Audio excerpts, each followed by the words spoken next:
Bonjour et bienvenue pour une nouvelle exploration approfondie.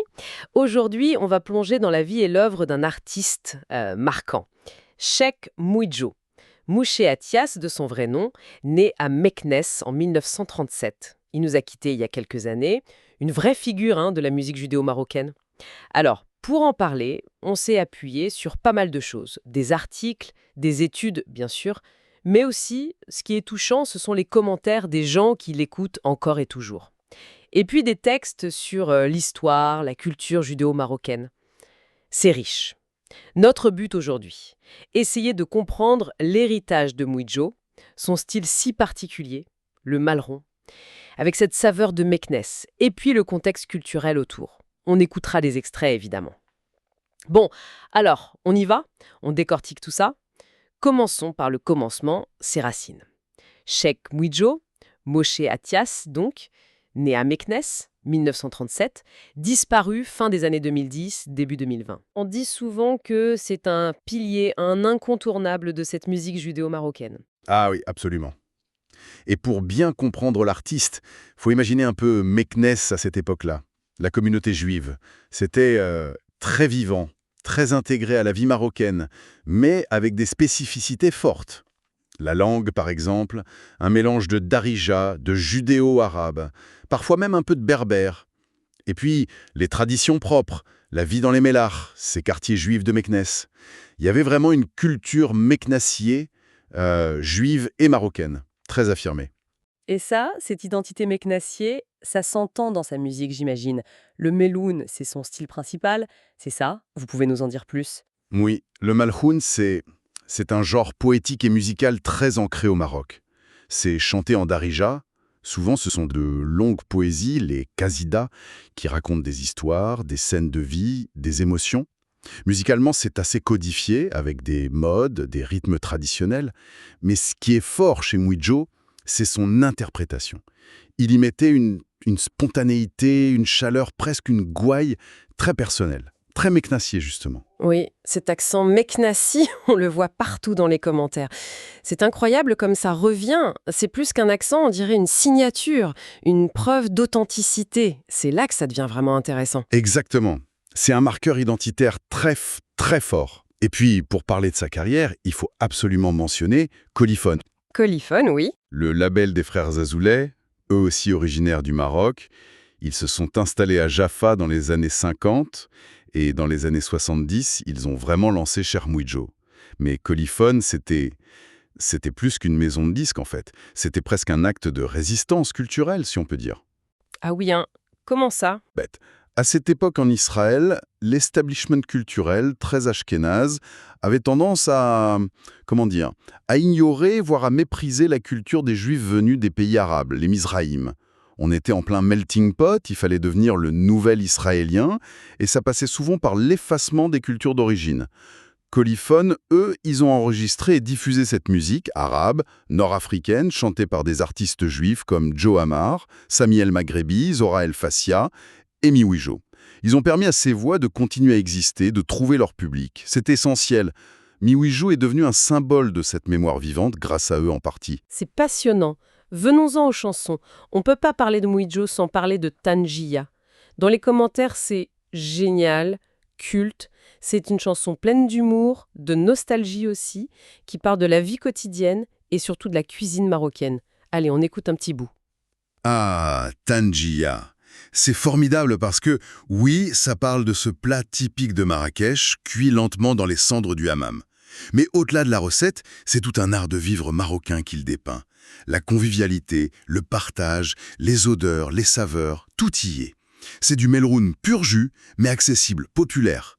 Et avec cet accent meknassi, ça donne une couleur inimitable. J'ai vu un commentaire sur YouTube qui disait, avec tendresse, il n'y a que les meknassis pour faire une chanson comme ça. Ça montre bien l'attachement. Tout à fait.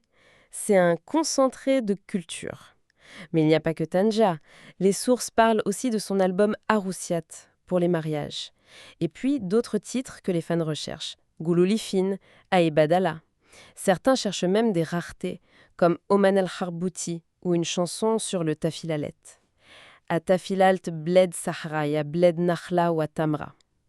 Écoutons peut-être un extrait de Gouloulifine. Ce qui est fondamental chez Mouidjo, c'est l'usage de la darija, l'arabe dialectal marocain. Il faut comprendre le contexte. Pour la diaspora marocaine en Israël, au début, parler ou chanter en darija, c'était pas évident. Ah bon? Pourquoi? Dans l'idéologie du melting pot, avec la pression pour parler hébreu et adopter la culture dominante, souvent ashkénaze, parler l'arabe marocain, c'était vu comme arriéré. Il y avait une sorte de gêne, parfois même de honte. C'était associé au passé, à un statut inférieur qu'on voulait laisser derrière soi. Mais avec le temps, et face aux difficultés d'intégration, continuer à chanter en darija, c'est devenu un acte fort, une façon de préserver sa culture, d'affirmer son identité. Une forme de résistance, en quelque sorte? Oui, exactement. Plus tard, dans les années 80, des groupes comme Shfataim, les lèvres en hébreu, fondés par Haïmouliel à Sderot, une ville du sud peuplée majoritairement de Marocains, ils vont reprendre ce flambeau. Ils vont mélanger les mélodies marocaines avec des instruments modernes, chanter en darija sans complexe. Ça a eu un impact énorme sur une nouvelle génération. Mouidjo, lui, il fait partie de ceux qui ont maintenu ce fil, ce lien linguistique et musical vital. Et pour bien saisir l'importance de tout ça, un petit rappel historique peut-être. La présence juive au Maroc, c'est très ancien, plusieurs millénaires. C'est d'ailleurs reconnu aujourd'hui, dans la Constitution marocaine de 2011, on parle de la composante hébraïque de l'identité nationale. C'est vrai. Alors, bien sûr, l'histoire n'est pas toujours rose. Il y a eu de longues périodes de coexistence plutôt pacifiques, parfois un peu idéalisées après coup, mais aussi des tensions, et puis le statut de dhimmi, de protégé, sous la loi islamique. Ça impliquait des restrictions, mais aussi une certaine autonomie pour la communauté. Ce qui est fascinant, c'est cette proximité culturelle. Par exemple, la vénération de saints, parfois les mêmes figures pour les juifs et les musulmans. Les pèlerinages, les iloulotes, où les deux communautés se retrouvaient. Et puis arrive cette période difficile de l'émigration massive, surtout dans les années 50 et 60. On parle de 250 000 juifs marocains qui partent, la plupart pour Israël. Les raisons sont complexes, n'est-ce pas? Oui, très complexe et débattu. Il y a l'impact de la création d'Israël en 1948, les tensions régionales qui montent surtout après les guerres de 67 et 73. Il y a aussi la montée des nationalismes arabes et marocains après l'indépendance en 1956. Ça a pu créer un climat d'incertitude pour la minorité juive. Et il ne faut pas oublier le rôle des organisations sionistes qui encourageaient activement l'Aliyah, l'émigration vers Israël. Et l'arrivée en Israël, ça n'a pas toujours été simple pour eux. Non, loin de là. Pour beaucoup d'immigrants marocains, comme pour d'autres Mizraïm, ça a été dur. La politique officielle du melting pot se creusait, elle visait à créer un nouvel Israélien. Mais le modèle, c'était surtout le modèle culturel européen, ashkénaze. Les cultures mizraïennes souvent vues comme primitives, levantines. C'est dur à entendre, mais c'était le discours de l'époque. Et concrètement, ça se traduisait comment? Concrètement, beaucoup ont été envoyés dans des villes de développement, des villages agricoles, les moshavim, souvent dans la périphérie, loin des centres de pouvoir et d'emploi. Ils ont fait face au chômage, à des logements précaires, mais aussi à la discrimination, aux stéréotypes. On retrouve ça dans des œuvres culturelles de l'époque, comme la pièce Cassablanc. C'est un tableau assez sombre. Et pourtant, c'est là que c'est fou, cette culture marocaine, elle a tenu bon, elle a même fleuri, malgré tout. C'est le paradoxe, oui. Et c'est fascinant, justement parce qu'ils étaient un peu regroupés dans ces périphéries, loin du centre qui voulait assimiler tout le monde.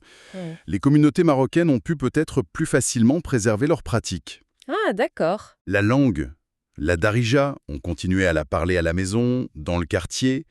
La musique, c'était vital fort. Le piout, le chabi, l'andalou. Les traditions culinaires, les fêtes comme la Mimouna à la fin de Pessah, les pèlerinages sur les tombes de saints recréés en Israël, tout ça a continué. C'était à la fois un refuge identitaire face à la marginalisation et une façon de dire « notre culture a de la valeur ». Et c'est là qu'on voit apparaître des figures importantes, des institutions pour soutenir cette culture. Exactement. Des géants comme le Rav David Bouzaglo, un poète et chanteur liturgique incroyable, le rénovateur du piout marocain au XXe siècle. Arrivé en Israël en 65, il a sillonné la périphérie pour enseigner, transmettre cet art. Il y a eu Coliphone, bien sûr, dont on a déjà parlé, et plus tard, des institutions comme le Centre de Piout à Ashdod ou l'Orchestre andalou d'Israël, créé en 1994, qui est devenu mondialement connu.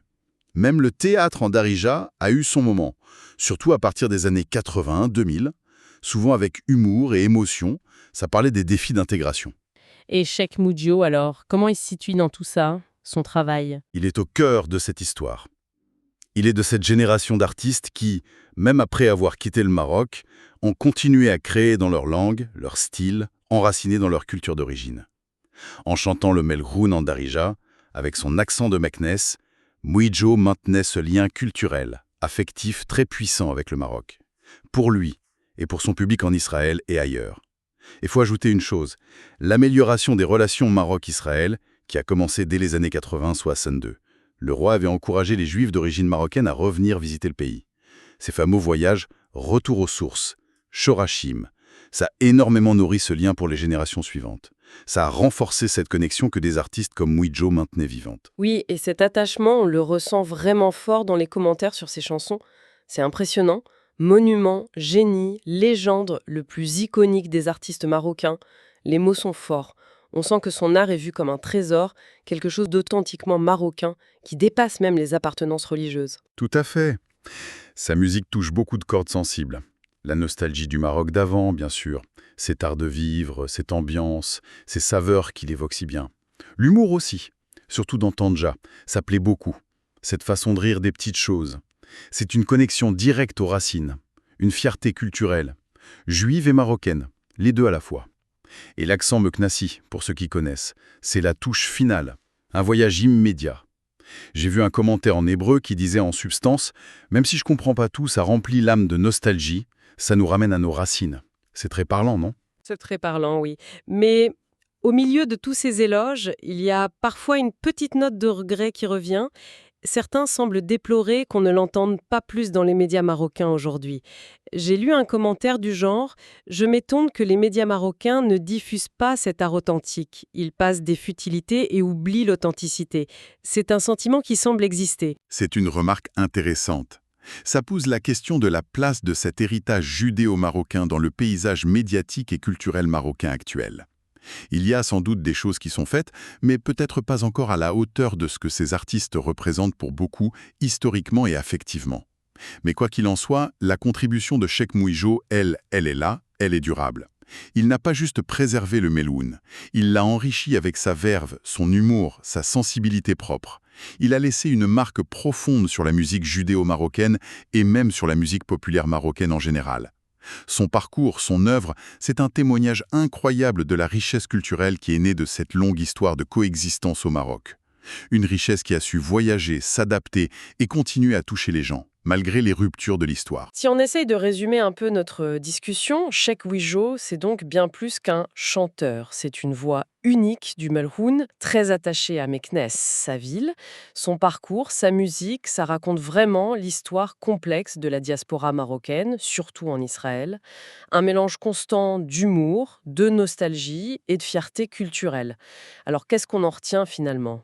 Peut-être que les chansons de Mouidjo, justement, parce qu'elles sont si pleines des sons, des saveurs, de l'esprit de Meknès, elles nous montrent la force de la mémoire culturelle. Cette mémoire qui continue de vibrer loin du Maroc, longtemps après le départ. Ça fait penser un peu au titre d'un roman qu'on avait vu dans nos sources. « Mon cœur est au Maghreb », même quand on vit ailleurs. Et ça pose une question, qui est toujours d'actualité, je crois. Comment l'art, la musique, la poésie, comme celle de Mouidjo, comment ça arrive à garder vivante l'âme d'une communauté dispersée? Comment ça tisse ces liens invisibles, mais si forts, entre un passé qu'on regrette ou qu'on idéalise, un présent parfois difficile, et un avenir, entre le pays quitté et le pays d'adoption. C'est sans doute là une partie de la magie et de la nécessité de l'art.